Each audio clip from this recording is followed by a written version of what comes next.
Deputy CM Pawan Kalyan ఆశయాల మేరకు గ్రామాలను పరిశుభ్రంగా ఉంచేందుకు పంచాయతీలలో చెత్త సేకరణకు ప్రత్యేకంగా వాహనాలను కేటాయిస్తున్నారని కాకినాడ రూరల్ ఎమ్మెల్యే పంత నానాజీ తెలిపారు. కాకినాడ గుడారిగుంటలో క్యాంపు కార్యాలయం వద్ద రమణయ్యపేట పంచాయతీకి మంజూరైన ఎలక్ట్రిక్ శక్తితో నడిచే ఈ చెత్త సేకరణ వాహనాన్ని ఆయన పరిశీలించి ప్రారంభించారు.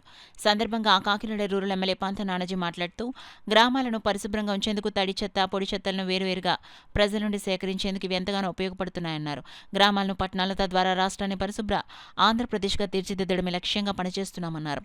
ఈ కార్యక్రమంలో కుటుంబ నాయకులు సిరంగ శ్రీనివాస్, వల్లూరి రాజా, ముద్రగడ రమేష్, గొల్లపల్లి చంద్రశేఖర్, భోగిరెడ్డి గంగాధర్, బండారు మురళి, నందిపాటి త్రిమూర్తులు, మాదరపు తాతాజీ, రెడ్డిపల్లి కిషోర్, ఎల్దుటి మున్నా, గుమ్మడి వీరబాబు, సూతి శ్రీనివాస్, రాజు తదితరులు పాల్గొన్నారు. మున్సిపల్ కార్పొరేషన్లో ఎప్పటి నుంచో కూడా తడి చెత్త, పొడి చెత్త అనే ప్రాసెస్ నడుస్తుంది. ఇవాళ గౌరవ ముఖ్యమంత్రి గారు పవన్ కళ్యాణ్ గారు మన రామయ్యపేట పంచాయతీకి ఒక వెహికల్ పంపించడం జరిగింది. అది తడి చెత్త, పొడి చెత్త అనే కార్యక్రమాన్ని ఇవాళ నుంచి రామయ్యపేట పంచాయతీలో ఇవాళ స్టార్ట్ చేస్తా ఉన్నాం. ఇవాళ నుంచి ఒక పర్టికులర్ టైమింగ్స్లో ఈ రథం ఏదైతే ఉందో దీంట్లో తడి చెత్త, పొడి చెత్త దీన్ని ప్రతి చోటకి వస్తుంది.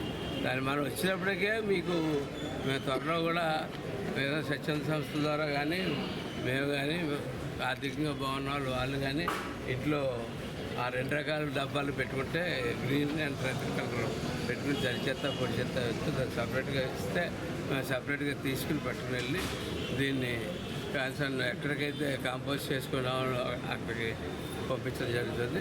దానివల్ల ఏమవుతుందంటే మీకు వ్యర్థాలు కాలువలో కలిసిపోయి కాలువలో ఇదైపోయి కాలువలు బ్లాక్ అయిపోయి మీ చుట్టుపక్కల దుర్వాసన వచ్చి ఆ చుట్టుపక్కల ఏం లేకుండా ఉండడానికి ఈ కార్యక్రమం చేపట్టడం జరిగింది.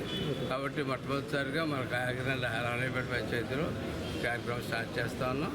దశల వారీగా మొత్తం పంచాయతీలన్నింటిలోని మేజర్ పంచాయతీలన్నింటిలోని ఈ కార్యక్రమం స్టార్ట్ చేస్తాం.